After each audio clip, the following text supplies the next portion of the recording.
Christians in Kenya are the greatest threat to governance in Kenya. And that's a fact. And Michael alluded to it. I'll go as far as saying if you really don't think that good governance in Kenya can work, it's because we seriously don't want it to work in Kenya. We don't. And I'll tell you why. You know the blind man of Bethsaida wanted healing. He wanted to have sight. His only plea to Jesus was to please give me sight, so that he could see, have his mind opened up to see the wonders of creation around him, so that he could give glory to God. We are not willing to open up our minds, our moral consciousness, and to gain sight. Many of us actually don't want to see the truth about misgovernance, especially at a personal level, and the correlation between that with a national body politic. May Christ spit not on our eyes, but on our moral consciousness, on our spirits.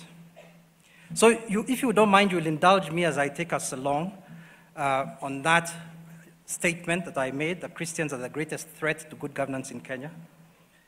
I define governance not so much as Professor King does. He's technical about it. I define it very much as the dictionaries would. It's a manner or fact or function of giving leadership with authority, the ability to sway and control using a system or systems of governing in order to influence outcomes. And I define the church not so much as the buildings to which we go for prayer and fellowship, nor merely the organisms or organizations which are put together for that function of prayer. I don't mean the clergy and the ministers when I say church. I define the church as you and I, all those who confess Christ as Lord. Christians, wherever they worship, whatever they do, what Paul called the priesthood of believers. The Kenya National Census of 2009 is an official state record.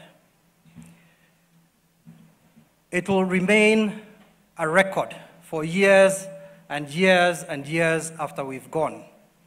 In 2097, if there is a 2097, in 2196, if there is one, that record will be there, just as we find the record of the census taken in Numbers chapter 1 in Israel. Mike mentioned that Kenya's population is stated to be about 80% Christian. It is actually 84 under the 2009 census. In 2018, the demographic survey indicates that it is about 82.8, about 83%. That's in a population of 46 or 47.2 or 3 odd million Kenyans. And so here we are in 2010, passing this constitution that we passed, a majority of us being Christians that voted one way or the other, but with 84%, I think the largest numbers, given the population that was voting, were Christians. We expressed in it our religious leanings. We gave God, as Christians, prime place in our constitutional and national life. And it's really seen just in some examples in the preamble to the Constitution, which acknowledges the Almighty God, which acknowledges our ethnic, cultural, and religious diversity. At the end of the preamble, It says, God bless Kenya. We invoke the name of God again. Now, I know Mike says that our Constitution doesn't really have any substantive provisions that we would call Christian. We may differ on that at some later stage. We do have provisions that enable us to be or to practice whatever religion we choose. Article 8 says there shall be no state religion, so the state cannot impose a religion on us, neither can it prevent us from engaging in any religion. In the national anthem, which is also within the Constitution, we invoke the name of God again. And Article 32 speaks to freedom of conscience, religion, belief, and opinion. We will talk about what the principles in a while that we might call Christian principles that we find in our Constitution. But before we go there, let me take us back to why we Christians are this threat to governance. Here are some examples. And in some of these examples, I did observe people who are involved. Many were Christians. Many were Christian leaders. Some were elders in various churches. I'll talk about that. I was involved in a body called the Public Procurement Complaints Review and Appeals Board. Many of you may know that. I was the chair for 7 years. It was formed in 1999, just when the Treasury was transforming the financial aspects of the running of this nation. It was formed to deal with the problem of misprocurement. In other words, it was a well-known fact that there were thousands of little administrative guidelines on procurement, but nobody had the whole set. They were not anywhere in one place. Those who stayed longest in the ministries knew best what those regulations and provisions were, those administrative guidelines. So cartels had developed over the years which run procurement, public procurement. I'm talking about public procurement, where the money is. And those cartels, in collusion with state officers, minted millions of shillings. The first case I recall that I'm going to mention is one of a large insurance tender, which was challenged for misprocurement before our board. It was a very, very lucrative tender. So it was all over the newspapers when it was challenged. Mr. Christian, one of the 84%, a top officer of state, I will not say which church he belonged to, who I knew very well, he was very visibly connected with a particular church, had an interest in one of the insurance companies. In fact, the winner of the tender. He called me. I was the chair. He basically sought to direct me that that tender should be determined in their favor. I told him the law and the facts would determine the case. That's what we were there for. We annulled the tender. Again, it was in the newspapers. I lost some popularity with some of those government officials. Case number 2. I refrained from mentioning the actual cases because I could tell you the names of the individuals and the companies that were involved. I have all the material with me. But it is important not to egg on defamation. Another tender by one of the highest offices in the land was challenged. The board sitting over it found everything wrong with that tender. Mr. Christian, a state officer, and the minister in that ministry called me, and they kindly advised me that the board should understand the public policy behind that procurement. For us, as the board, it was a rotten procurement, so we overturned it. And again, the media went wild. We are talking about 2000, the year 2000, 99-2000, when the former President Moi was in power, when it was difficult to speak except over your shoulder quietly. We expected to be removed from the board. Nothing happened. Another set of cases, this time from the Pending Bills Closing Committee, which I was a member of. That was a committee established by former President Kibaki in the NARC era. After NARC won its great victory in 2002, I don't know whether you went to Uhuru Park, I was there, and saw the tumult of what was happening in the minds and the feelings of Kenyans, the rejoicing that there was. For those who went there, it was an incredible feeling just to be a Kenyan. Well, so this Pending Bills Closing Committee was appointed in 2005, 2 years after NARC came into power. Its purpose was to evaluate all pending bills which the government had not paid. Bills, not parliamentary bills, but claims for goods, works, and services done or rendered to the government and not paid. It was our work to evaluate it, or each of those bills.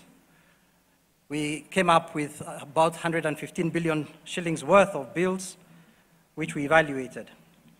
After inauguration of the Pending Bills Closing Committee, the Cabinet Committee on Anti-Corruption, and I think you know the names, many of them are members of your churches. They summoned us and told us that we advised the president to set this committee up because it is very important for us to move from the past, get away or get rid of all the rotten eggs, all the rotten things and procurements that had been done, and start afresh. They also told us, please do not bother yourselves with any bills that arise from 2002. Very interesting, because you know what happened after 2002. We went back to the good old days. We did not agree with them, and our chairman found us a very, very interesting way to get away from the Anti-Corruption Committee. Case one that I'll share was a road project. A company, I'll call it Alpha Construction, was awarded 2 road construction projects or contracts. Subsequent variations were awarded by Engineer Christian. You see, these are people like you and me. They are not people out there. They come to your church, they pay their tithes, and they do the things that you do. Engineer Christian, in the 2 projects, changed the original contract sum by margins well beyond those set out in the contracts. It was in complete disregard to the existing procurement regulations. So a contract of 399 million moves up to 1.02 billion. And the contract sum for the second road moved up from 183 million to 694 million. I'm sure Mike's World Bank was probably partnering with us, I say partnering, with us on that contract. Case number 2, K1 Construction Company. It's not a company that you know of, but you will see it in town because it's still there. It won a contract for construction of a sewage project. Project manager, Engineer Christian, again, is certified an amount of 518 million shillings as compensation to the contractor during a period when work was suspended, despite the fact that the contract had no suspension clause. The pending bills committee declined to allow payment. Case number 3. This was in 2001. Mr. D. Christian, accounting officer in the Ministry of X, made payments to a company of 722 million shillings between September 2005 and 2006, even though the court had awarded an amount of 128 million shillings. The committee declined to allow payment and asked the Attorney General to reclaim or recover the money. Case number 4, a company claiming the amount of 5.9 billion shillings in respect of, I'll say this, Treasury B Annex. Do you know where that is? That space in between the CBS Treasury building, there's a car park there. It's still empty. A claim of 5.96 billion was raised before the pending bills committee. There was no valid contract between the company and the client, Treasury, because the validity of any such contract rested on a clause that said, subject to availability of funds. No funds were ever availed. No contract. Please pay us 5.9 billion shillings. Pending bills declined to pay. These are examples of real cases I myself handled in these committees. I spoke recently, about a week ago, to the person who was the secretary of the pending bills. He told me the pending bills committee, despite the fact that we concluded our work in 2011, is still running quietly in the background because all the claimants who are not paid keep coming back to the ministries. Whenever there is a change in the ministry, new officers, the claims are brought back and they might be paid. So the pending bills committee secretariat is now there on a permanent basis. There are other such cases, not necessarily in construction or in public affairs, in the public domain.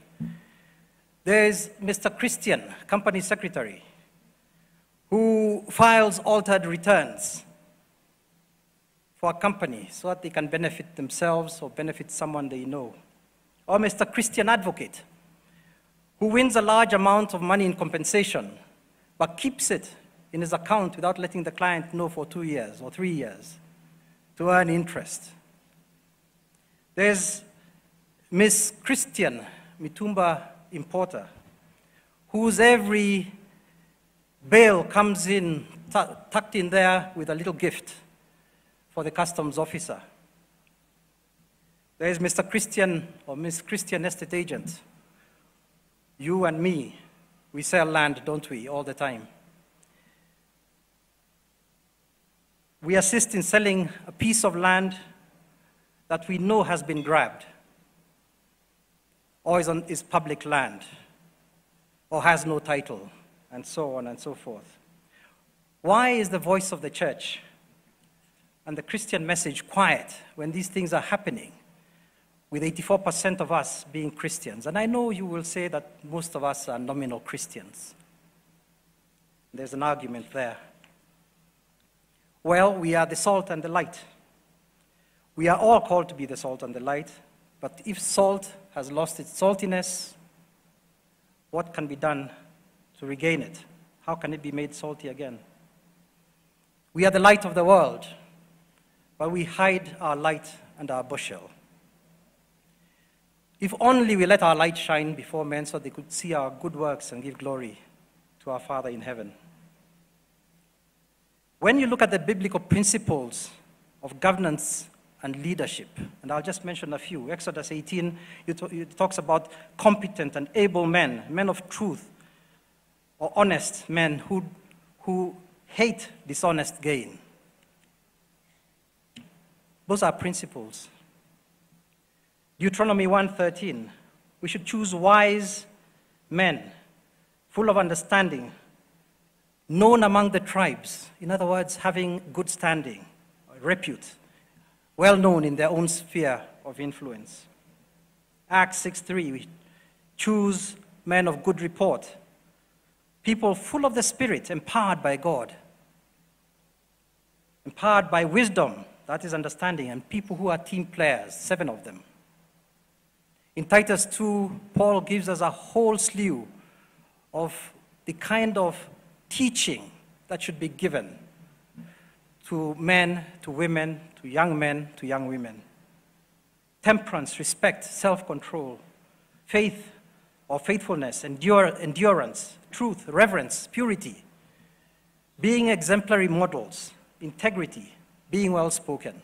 All these are principles which have been put in different words in the King Report. Our own Constitution contains these principles. Article 232, Article 10, Article 201 on public finance. 10 is on principles of national governance, where we find the whole question of public participation, transparency, accountability, integrity. We have a whole chapter 6 on leadership and integrity in the Constitution.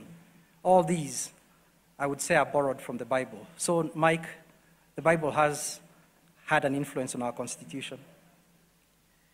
Despite all these provisions, and despite being 84% Christians, what do we see? Even in the organized body of believers who come together as the holy nation, who fellowship as saints called and call themselves by his name. We see leaders who are Christians. We see leaders and Christians who are greedy and gluttonous. They maintain engorged bank accounts. We see leaders and Christians who behave as the matatu culture does, intent to get there first and to have the most, not intent on servanthood and gracious giving. We see leaders and Christians given to hypocrisy, ready to use every shortcut to gain, even ready to put up, even in our churches, fake projects in order to justify the use of money, which will in turn benefit us privately. We see leaders and Christians who seek the blessings and not the blesser, who want to be understood, not to understand. We see leaders and Christians who choose power and possessions over the presence of God and the persuasion of the Spirit. We see leaders and Christians who want to be influential, not to be magnets to Christ. We see leaders and Christians who want you to know who they are, not whose they are. Until those in the church are influenced by God's Spirit in all they do, the church will never influence the nation in what it does. I tell you, no amount of shouting, praise the Lord, or hallelujah, will influence governance until our lives are lived in obedience to Christ. Let's talk a little bit about nominal Christianity. So I come back to the 84%. And it's true, most are nominal Christians. But it's also true, as in Israel, the record shows that we are Christians. All of us, all 84% of us. And that will be proclaimed from every corner of the world when they read our record. What's the news that we see? We see, one, misappropriation of funds in the church, leadership wrangles, arguments and fights about control and power, control over property. It might be about money stolen directly or money used in fraudulent projects or purchases that have little real ministry value. These often lead to disagreements amongst church members. If you looked at the Sunday Nation of 21st of January, you saw the headline, "Leadership wrangles threaten to tear the SDA church apart." And the story told there is about a fraudulent, or what is alleged to be a fraudulent, conduct of elections, so that it was skewed and delegates were beefed up in some areas to lock out others. You have recently read about the wrangles, which are in court, concerning the Methodist Church. I can't discuss that because it is currently in court. I can't also discuss the cases before me involving the PCEA and the Anglican churches. There's a case you've been reading in the papers about St. Teresa's Hospital. I won't discuss it, but there we are. Second, we see the lavish lifestyles, ostentatious lifestyles of many church leaders. Almost monthly you read in the press of these lifestyles of church leaders. Their lives are buttressed by the earnings of the church, the offerings of the flock, maybe even the tithes that are offered to God. This is easy to achieve in church because many church constitutions do not have provisions for member participation. They don't have provisions for engagement, transparency. I know of many churches who operate by the Spirit. That means that whatever the pastor says goes. That's the Spirit. Cannot be challenged. 3, we see grabbing of public land. It's a fact by churches. Just look at the Ndungu report, and you will not fail to see the extensive participation of churches, temples, mosques, and other faith institutions in the grabbing of public land. And it's true that those events occurred many years ago. But the church, as an institution of faith, a temple of God's dwelling, keeper of the nation's conscience, has it ever considered holding a conference to repent and to make recompense for the losses arising from grabbing of public land? Has it? Never heard of it. If we were the salt and the light, we might have thought of something like that. Grabbing continues. You all know the piece of land around Westgate, which had been fenced not too long back, I think about 3 or 4 years ago. That was alleged to belong to a church. They had all these Maasai warriors defending against any intruders. It is riverine reserve land. It cannot be anything but that. We also see the absence of moral authority to require accountability. And that's because in our nominalism, we have no roots of faith, roots of obedience. If you have skeletons, Mr. Christian engineer, Mr. Christian advocate, Mr. Christian accountant, if you have skeletons in your cupboard, it's very unlikely that you will ask the church to remove its own. We see a lack or refusal of self-regulation, which has invited government regulation. Christianity Today reported on 20th May 2016 that one of Kenya's best chances at cracking down on rogue, what one might call rogue pastors, was stymied by the church. You will see that article in Christianity Today of 8th February 2018. You can Google it. I will not read the quotation. I have looked at the letter which was written by the Attorney General in connection with the regulation of churches. When the Attorney General issued a moratorium against the registration of new churches. This arose out of the Pastor Kanyari fiasco. I've also seen a letter written by the Registrar of Societies thereafter, seeking to clarify that the AG's office had no intention to limit the freedom of expression, because that is what the churches were complaining about. That letter seeks to explain that the objective of the rules was to ensure a legitimate foundation and sustainable development of the operation of the organizations to be registered was in place, and that the moratorium stopping the registration of churches and societies was in line with the AG's constitutional mandate. So some people filed a suit and went to court.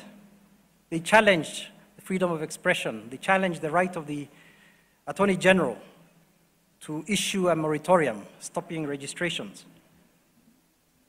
They sought a reinstatement of registration. The case was dismissed by Justice Mativo in Nairobi. He held, I quote, "It has not been shown that the respondent, that is the government or the Attorney General, acted illegally. The respondent is vested with powers to make the decision in question. No abuse of such powers has been alleged or proved. It has not been shown that this power was not exercised as provided for under the law." And so it is now open game, and I think churches are planning to get under the umbrella of under some umbrella. Because what the rules, the societies, religious societies rules of 2015 were intended for was, amongst other things, to put churches under umbrella organizations, of course of their own choice, so that it could be easier to govern and regulate these churches. It seems to me that the government was acting in the persuasion of Paul. Paul says that we should be of one spirit, one mind, striving together for the gospel, to be like-minded, united, and of one accord. That's what he said, looking out for the interests of others. Maybe those umbrella organizations could do that, maybe not. But I think if the church were to self-regulate, there would be no need for the state to regulate us. 7, there has been a deafening silence of the church as a temple of good governance. I know that from time to time we hear statements. I think Canon Karanja issued a statement not too long ago about corruption. Mutava Musyimi in 2012, when he was vying for the office of president, he said the church is losing its voice on governance issues. In fact, not is losing. He said it has lost its voice on issues pertaining to the country's governance and leadership. I feel that the voice of the church is not being felt, and the church should be in the front line of advocating for good leadership. He was speaking at St. Paul's ACK in Kiambu in a Sunday service. In March 2016, I think this is the reference to Canon Karanja, after the Kanyari fiasco, Reverend Karanja is quoted as saying, "Poor leadership and lack of accountability structures have been cited as key contributors to rampant cases of corruption among religious leaders. But not all churches and members of the clergy are corrupt, and that's a fact." He said on Wednesday that most churches in Kenya are well-structured and have good internal governance that advocates transparency and accountability, and it goes on and on. You can read about that in an article called "The Sin of Corruption" in the Daily Nation of March 30th, 2016. So clearly the church is facing serious credibility issues, and that has been going on for a substantive time. There are those who say that the problem in Kenya is that we don't have sufficient regulations or law to take care of the various things that go wrong. We don't have sufficient frameworks. We blame the matatu industry and the borders for traffic deaths and general disorder. For most things that go wrong, we easily blame inadequacy of the laws or regulations. But that's not the truth. When we were preparing Kenya's first statute on public procurement, the Public Procurement and Disposal of Assets Act of 1995, there was so much public distrust that the bill we were working on had to go through 23 editions with public participation. 23 editions, more than the Constitution of Kenya. One of the provisions required that tender committees must invite a member of the public to sit in there to see how the tenders are being conducted. The evaluations, tender evaluations are being conducted. It was that bad. 23 editions of a bill. And this is notwithstanding the fact that we had borrowed from the UNCITRAL model law on public procurement in coming up with our own Procurement Act. Between 2010, the new constitution, and 2017, we have had 161 new acts of parliament, new, entirely new statutes, over 185 pieces of subsidiary legislation. Surely we have enough law, we have enough regulation, we are probably over-regulated. Did you know that there was a Grass Fires Act? You can't just burn stuff in your compound or in somebody else's compound just like that. You have to give 2 days notice. Written notice. That's a Grass Fires Act, which most of us breach every day. There's no shortage of regulatory frameworks. My last point is a plea. It's a prayer. I think one of the key factors of good governance for a church is avoiding disputes in the public eye. In other words, not going to court. If your brother has something against you, you leave your gift at the altar. You go and sort it out with your brother, and then come back. If you don't reconcile, you know you'll be taken to the judge. We're talking about Matthew 5. If your brother sins against you, Matthew 18, don't gossip. Take him to the church for resolution. Matthew 6, 1-8 talks about disputes and resolution of Christian disputes. Do not take disputes to the ungodly for judgment. Instead, go to the saints. Is there no one among you wise enough to judge disputes among believers? The very fact that you have lawsuits among you means you have been completely defeated already. That's Matthew chapter 6, verse 6. Around August last year, the Supreme Council of Muslims of Kenya was sued by groups of people, 3 groups of people in different parts of the country that felt disenfranchised by the elections that were being conducted in the local regions. And now the main election for the national body was going to be held, and a date had been set. They would not be able to participate because they had been locked out at the lower level. The matter came before me, and an injunction was sought against the holding of the national elections. I told them that this was a dispute amongst brothers, that as a religious dispute, it could be resolved in-house. There were protestations, mostly by the lawyers. Fortunately, there were members of the SUPKEM who were actually inside the room. And I insisted and spoke to them directly and told them that I think you can resolve this matter. They finally agreed to resolve the matter out of court. We sat on 3 different occasions. I did not arbitrate or mediate, but I was there to record whatever was being said. And a settlement was reached in 3 sittings, which we recorded in court.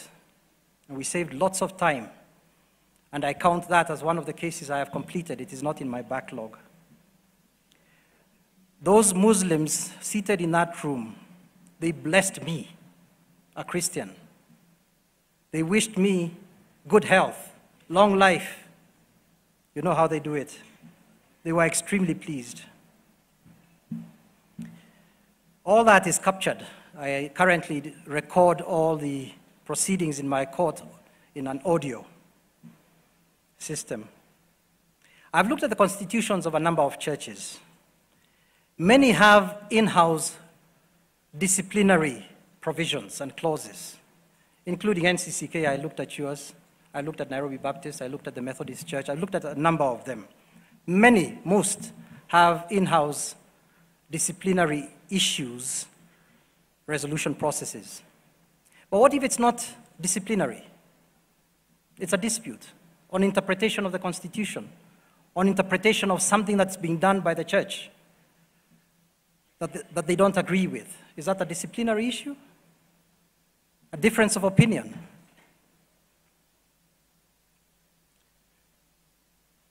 The Constitution of Kenya, Article 159(2), requires the courts to promote alternative dispute resolution, including conciliation, mediation, arbitration.